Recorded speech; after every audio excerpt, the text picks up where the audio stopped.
Success mantra, we shape future. Hello everyone, welcome you all in today's the Hindu news analysis. So आज के the Hindu में कुछ ज़रूरी बातें हैं, कुछ ऐसी बातें जो आपके जानने के लिए ज़रूरी है और हमारे बताने के लिए भी इंटरेस्टिंग है।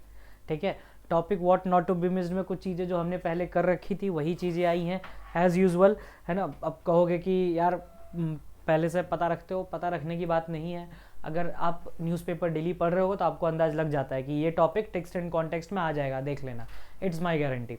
और वही चीज़ हो रहा है अभी। एक कंट्री न्यूज़ में है इक्वाडोर, वो भी आने वाले टाइम पे टेक्स्ट एंड कॉन्टेक्स्ट में आपको दिखेगा। आई गेस कि आज फ्राइडे हो ही गया, सो अपकमिंग सैटरडे और संडे को आपको मिल सकता है ये। सैटरडे मोस्ट प्रोबेबली, जहाँ तक मेरा एक आस्पेक्ट है कि सैटरडे को आपको एक्सपेक्ट कर सकते हो कि आपको देखने को मिले। ठीक है, चलिए तो स्टार्ट करते हैं द हिंदू न्यूज़ एनालिसिस। आज के कुछ टॉपिक्स हैं हमारे पास। Mumbai trans harbour link, India's largest sea bridge opens today. ये स्टैटिक जीके के पर्सपेक्टिव से भी इंपॉर्टेंट है, बट अगर आप इस न्यूज़ को ध्यान से पढ़ेंगे तो आपको देखने को मिलेगा ये 6 डिकेड पहले का प्रपोज्ड ब्रिज। 60 ईयर्स। इंडिया में थोड़ा डेवलपमेंट कभी स्लो हो जाता है, बट चलिए कोई बात नहीं, देखेंगे क्या क्या चीज़ें हैं। कुछ इंपॉर्टेंट चीज़ें जो सीयूटी के एग्जाम में पूछी जा सकती है आने वाले टाइम पे, जो भी आपके मार्च में एग्जाम्स हो रहे हैं, उसमें एक स्वच्छ सर्वेक्षण अवार्ड्स और एक्सरसाइज सी ड्रैगन, ये 2 चीज़ें इंपॉर्टेंट हैं जो कि बेसिक बातें पूछी जाती है।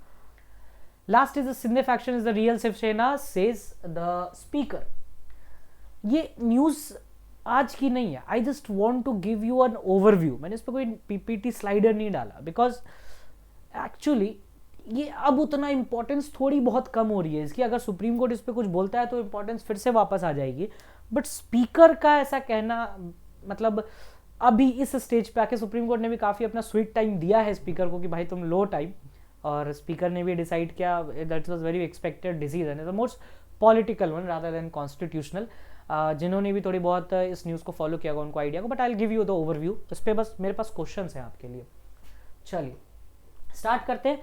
ये है हमारा मुंबई का first trans harbour link, India's longest sea bridge open today. देखने में भी सुंदर लग रहा है, अरेबियन सी में है। ठीक है, तो प्यारा लगता है। Mumbai is an island. तो देखते हैं क्या क्या चीज़ें इसमें हमारे काम की है। प्रधानमंत्री नरेंद्र मोदी इनॉग्रेट कर रहे होंगे आज, जिस समय मैं ये वीडियो बना रहा हूँ। इट्स 4:15 PM, तो आई गेस की इनॉग्रेशन हो चुका होगा। 22 किलोमीटर का ये ट्रांस हार्बर लिंक प्रोजेक्ट है, एंड ऑफिशियली इसको अटल सेतु न्हावा सेवा सी लिंक कहा जाता है।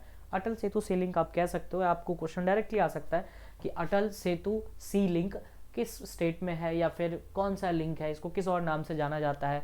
इस तरीके की चीज़ें इसमें पूछी जा सकती हैं। कितना लंबा है, तो 22 किलोमीटर है। ट्विन कैरियज वे है, 6 लेन ब्रिज है, और Thane creek in the Arabian sea में निकलेगा। ये connecting the Sewri in the island city of Mumbai to Chirle in the Raigad district of the mainland. इस तरीके से इसका कनेक्शन है, जो कनेक्शन थोड़ा बहुत आप पता रखिए। इट वॉज फर्स्ट फ्लोटेड इन 1963। 1963 में पहली बार इसको आइडिया को प्रपोज किया गया था। अच्छा, क्यों प्रपोज किया गया? ऑब्वियसली कनेक्टिविटी को इंप्रूव करने के लिए, ट्रांसपोर्टेशन कॉस्ट कम करने के लिए, टाइमिंग डिक्रीज करने के लिए ट्रांसपोर्टेशन का। और मुंबई जैसी महानगर या फिर सपनों का नगर जो कहा जाता है, उसमें जिस तरह की पॉपुलेशन है, वी नीड सच ब्रिजेस, जिससे टाइम कम लगे लोगों को ट्रैवल करने में। और एक इम्पॉर्टेंट प्रोजेक्ट भी है। 1963 में एक अमेरिकन कंस्ट्रक्शन कंसल्टेंसी कंपनी थी, विल्बर स्मिथ एसोसिएट्स। ठीक है, उन्होंने कहा था कि भाई हम ऐसा करेंगे, उनके द्वारा फ्लोट किया गया ये आइडिया। तो प्लान को रिवाइव किया वापस से, उनके द्वारा कुछ हुआ नहीं, फिर कोई फॉलोअप ही नहीं हुआ, तो फिर कैसे काम चलेगा। 90s में वापस से इसको रिवाइव किया गया, और पहला टेंडर फ्लोट हुआ 2006 में। अनिल अंबानी साहब ने वो टेंडर लिया था, लेकिन 2008 में अनिल अंबानी साहब ने भी मना कर दिया कि भाई हम इससे कंटिन्यू नहीं करेंगे। उसके बाद फिर इसको पब्लिक प्राइवेट पार्टनरशिप के मॉडल पर डाला गया कि भाई चलो गवर्नमेंट भी थोड़ा बहुत इनिशिएटिव अपने तरीके से लेगी। तो ये देख रहे हो कितना, मतलब एक ड्रामा टाइप्स हो रहा है कि भाई अमेरिकन कंपनी आती है पहले, उसके बाद फिर वो कुछ काम नहीं करती, फिर कुछ टाइम बाद अनिल अंबानी साहब आते, फिर वो भी नहीं करते हैं, फिर उनका लोन भी वेव हो जाता है। ठीक है, I just don't want to say anything. चलिए, however Ambani withdraw from the project months later, and the project finally got moving after the MMRDA। ठीक है, MMRDA के पास प्रोजेक्ट गया, और फिर वो एग्रीमेंट किया जापान इंटरनेशनल कोऑपरेशन एजेंसी के साथ, और उसके साथ 80% ऑफ द प्रोजेक्ट कॉस्ट जो जीका ने दिया और रेस्ट सेंट्रल गवर्नमेंट ने दिया। The project was executed by MMRDA and an engineering procurement contract basis पे, कॉन्ट्रैक्ट बेसिस पे काम दिया है कि चलो भाई खत्म करो प्रोजेक्ट, इतने टाइम से लटका हुआ है, और फाइनली ये आज इनॉग्रेट होने वाला है। तो it's a good thing for us, but still lesson to be learn कि भाई जिस तरीके से जिस स्पेस से ये काम हो रहा है that was not at all good, है ना। अब इसमें आपको क्या पढ़ना है, तो you should know about the project name, the Atal Setu and सेवा लिंक। उसके बाद आपको पता होना चाहिए क्या क्या कनेक्टिविटी है, जो मैंने आपको बताया भी है, मेनलैंड से आपको कैसे अरेबियन सी से कनेक्ट कर रहा है, थाने क्रीक से। फिर आपको ये पता होना चाहिए कि लेंथ कितना है, 22 किलोमीटर, ये पूछ दिया जाता है कभी कभार। तो इस तरीके की चीज़ों को इनकलकेट करने की कोशिश करिएगा। नेक्स्ट टॉपिक है हमारे पास स्वच्छ सर्वेक्षण अवार्ड। स्वच्छ सर्वेक्षण अवार्ड हमेशा की तरह ऑब्वियसली बहुत ही प्रिसाइज है कि MP में ही मिलेगा ये, इंदौर एंड सूरत, क्योंकि वहाँ के लोग कुछ ज़्यादा अवेयर्ड है तो उनको ही मिलेगा। Indore is the first, Surat is the second and third is the Navi Mumbai. तो ये 2-3 बातें आप याद रखिए, ज़्यादा उसमें पूरा याद करने की जरूरत नहीं है लिस्ट, बिकॉज इतना इंपॉर्टेंट भी नहीं है। आपको बस टॉपर के पूछा जाएगा कि फर्स्ट कौन है, तो भाई इंदौर या सूरत, इसमें कंफ्यूज मत होना। Indore is the first, Surat is the second, ठीक है, और third is the Navi Mumbai. Surat in Gujarat and Indore is the Madhya Pradesh were jointly declare the cleanest winner को डिक्लेयर किया गया भाई इनको। बट कौन सी मिनिस्ट्री इसको देखती है, अर्बन अफेयर्स। इस चीज को याद रखिएगा, आपको ऑप्शन में कुछ ऐसा देगा जिससे स्वच्छ से रिलेटेड होगा या सैनिटेशन से रिलेटेड वो मिनिस्ट्री का नाम दे देगा, बट इस चीज पे अपने अड़े रहिए कि ये अर्बन अफेयर्स मिनिस्ट्री ये लिस्ट निकालती है time to time, urban affairs ministry ऐसा करती है। Swachh Survekshan was introduced by ministry of housing and urban affairs 2016 में, जिससे इम्प्रूव किया जाए कहीं ना कहीं स्टेटस ऑफ द सिटीज का, और कहीं ना कहीं एनकरेज किया जाए एक लार्ज स्टेज सिटीजन पार्टिसिपेशन का।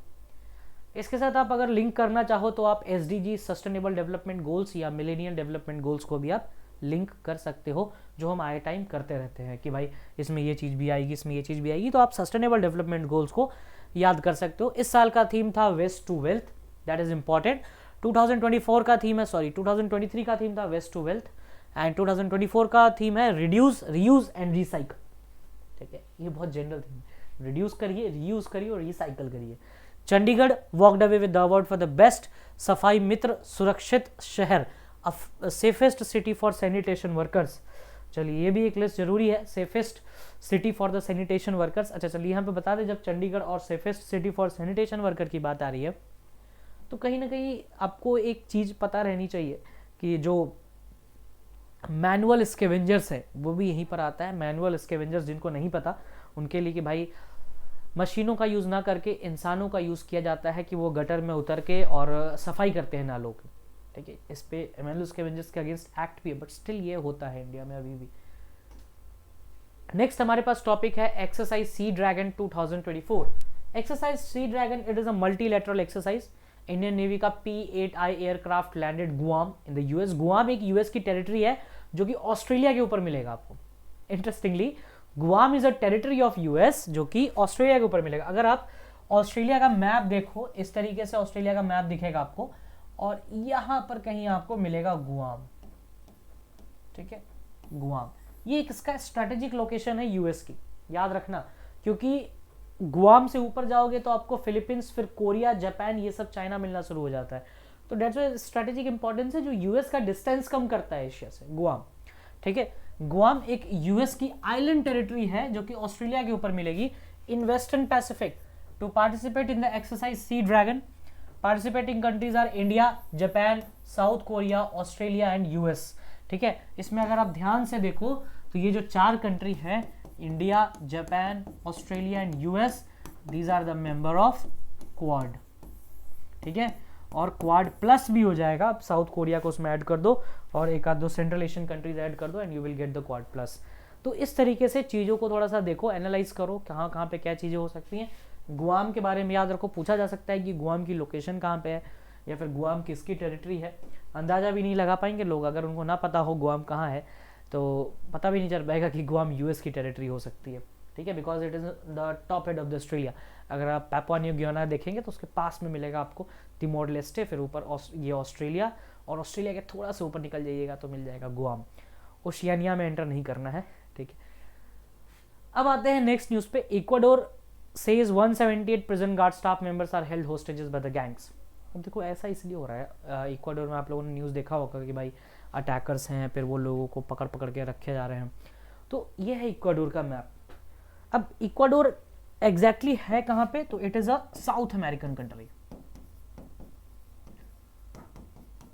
साउथ अमेरिकन कंट्री, ठीक है। साउथ अमेरिका की बात करो तो ब्राजील और अमेजन फॉरेस्ट, रेन फॉरेस्ट सबको याद आ जाता है, ठीक है। इक्वाडोर की कैपिटल क्या है, तो क्विटो। इक्वाडोर का ये गैलापागोस आइलैंड भी इक्वाडोर का ही है। अच्छा, अब इक्वाडोर थोड़ा सा इतना मतलब क्यों ऐसा आम कॉन्फ्लिक्ट हो गया, मतलब आम कॉन्फ्लिक्ट तो कहीं भी होते रहता है साहब, सबका पढ़े नहीं, इसका पढ़ना जरूरी है। प्रॉब्लम क्या है इक्वाडोर के आम कॉन्फ्लिक्ट में, इक्वाडोर अगर ध्यान से देखो तो it is a coastal state, है ना, कोस्टल है, बगल में सी है इसके। तो ये जो रीजन है इक्वाडोर में, इक्वाडोर बेसिकली आपको ड्रग कार्टेल के लिए फेमस है, ड्रग कार्टेल। अगर आप इक्वाडोर गूगल करोगे और उसके बगल में माफिया या ड्रग कार्टेल डाल दोगे, आपको बहुत सारी चीज़ें मिल जाएंगी। और यही चीज़ हो रहा है कि ये ड्रग कार्टेलर्स जो होते हैं ये कभी न कभी प्राइवेट ऑर्गेनाइजेशन और गवर्नमेंट के अगेंस्ट रहते हैं, और वही उसका रिजल्ट आज देखने को मिल रहा है, ठीक है। तो इस चीज़ पे थोड़ा सा ध्यान दीजिए कि ड्रग कार्टेल वगैरह क्या है। इक्वाडोर के प्रेसिडेंट है डैनियल नबोआ, ठीक है। डैनियल नबोआ साहब के बारे में थोड़ा सा याद रखना कि इन्होंने Daniel Noboa is the president of Ecuador. Ecuador के प्रेसिडेंट डैनियल नबोआ ने यहाँ इमरजेंसी डिक्लेयर की है कि भाई जब तक हम इसको पैसिफाई नहीं कर लेते हम इमरजेंसी लगा के रखेंगे। तो this is one of the thing. Ecuador के बारे में देखो तो एंडिस माउंटेन यहाँ से पास होता है, 7 कंट्रीज का पार्ट है, Venezuela, Colombia, Ecuador, Bolivia, Peru, Chile and Argentina, ये सब आपको साउथ अमेरिका की कंट्रीज। और Andes is the largest, second largest mountain range after Himalayan range. तो ये थोड़ी सी बातें को आपको ध्यान में रखना है। बात कर रहे थे हम स्पीकर के बारे में, तो स्पीकर के बारे में भी थोड़ा सा बात करेंगे आगे, जैसे क्वेश्चन आएगा हमारे पास हम उस पर बात करेंगे। ये दो न्यूज है 1 and 3। South African accuses Israel of genocide in Palestine, asks UN court to intervene. Mandela support for Palestine lives in South Africa's case against Israel, जो हम बहुत पहले किया था हम लोगों ने, जब साउथ अफ्रीका ने कहा कि भाई हम यूएन जाएंगे against Israel, human rights violation, और तो हम लोगों ने जेनोसाइड उसके रिलेटेड कन्वेंशंस को देखा था। Next is establish election turning into a political battle ground. Exactly हो क्या रहा है कि Gujarat, Punjab, sorry not Gujarat, it's Punjab, West Bengal and Delhi, इनके टैब्ल्यू को मना कर दिया गया कि आप 26 जनवरी को आप नहीं, मतलब Tableau is basically representation of state, तो वो आप नहीं करेंगे। बिकॉज रीज़न ये दिया गया है कि आप बहुत मतलब लार्ज साइज है, that's why we can not do so please cooperate with us. अब इसको पॉलिटिकल एंगल देने के लिए कहा गया है, इट्स पॉलिटिकल कि जहाँ पर सेंट्रल की गवर्नमेंट नहीं है वहाँ पर ये ऐसा कर रहे हैं। बट अगर आप थोड़ा सा ओपन माइंडेड होकर सोचो तो ऐसा तो अगर होता तो तमिलनाडु और इसमें ही करते, ये केरला में भी करते हैं, बट यहाँ भी कर रहे हैं, नॉर्थ इंडिया में इनकी पकड़ ज़्यादा है तो इस कारण से भी कर सकते हैं। बट कहीं ना कहीं ये रीज़न सही भी दिया जा रहा है कि भाई जिस तरह का साइज़ है तो हम अलाउ नहीं कर सकते अभी के टाइम पे। बट देखिए आगे क्या होता है, it's more political and we don't need to intervene into this. But हमें क्या याद रखना है कि टैब्ल्यू जो है हर 3 साल पे होता है, ये बात याद रखना, हर साल नहीं होता, ये हर 3 साल पे एक बार होता है। क्वेश्चंस पे आते हैं। Maharashtra assembly speaker CM Eknath Shinde's faction was the real Shiv Sena. ये है राहुल नरवेकर साहब। आंसर तो इसका है राहुल नरवेकर, ये तो क्लियर है। असेंबली के स्पीकर ने कहा कि सीएम एकनाथ शिंदे जो है current CM, not Uddhav Thackeray, वो रियल शिवसेना है। हुआ क्या कि उद्धव ठाकरे साहब की जब सरकार गिरी, अब सरकार कैसे गिरी तो भाई एमएलएस पोचो एमएलएस ने ज्वाइन किया इनको, शिंदे साहब को, फिर शिंदे साहब से वो सरकार बनाते हैं। उन्होंने गवर्नमेंट को लेटर भी लिखा कि भाई अब ये जो नो कॉन्फिडेंस मोशन आया और उसके बेसिस पे उद्धव ठाकरे को हटाएगा और एकनाथ शिंदे साहब सीएम बने। उसके बाद जब यहाँ तक तो क्लियर था चीज़ें, उसके फिर इलेक्शन कमीशन में गए ये लोग कि भाई शिवसेना किसकी है, फिर उद्धव ठाकरे की जो कि बाला साहब ठाकरे ने बनाई है या फिर एकनाथ शिंदे की। तो फाइनली इलेक्शन कमीशन ने भी कहा था कि भाई रियल शिवसेना जो है वो एकनाथ शिंदे हैं on the basis of Nabam Rebia judgment. Nabam Rebia का एक जजमेंट है, उसके बेसिस पर उन्होंने कहा कि भाई एकनाथ शिंदे ही रियल शिवसेना है। फाइनली सुप्रीम कोर्ट में जब चैलेंज किया गया इस चीज़ को तो सुप्रीम कोर्ट ने कहा था कि स्पीकर डिसाइड करेगा कि कौन होता है।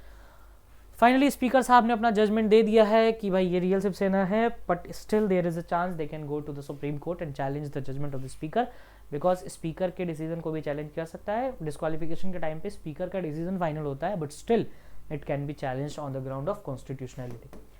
मे बी ये उस बेसिस पे आगे जाए।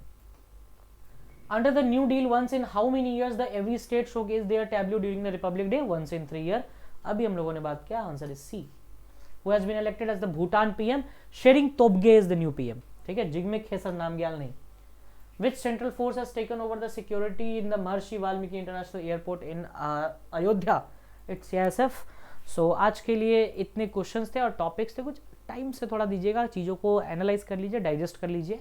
रेमिशन पॉलिसी है आपके पास अभी भी बहुत बड़े एस्पेक्ट पे, Ecuador is new entering, and if you talk about other aspects, तो अदर एस्पेक्ट में आप थोड़ा सा south Africa in the UN देख सकते हो कि भाई ये कैसे कैसे ये काम कर रहे हैं आगे जेनोसाइड के रिगार्डिंग। सो आज के लिए इतना ही, thank you, that's all from my side.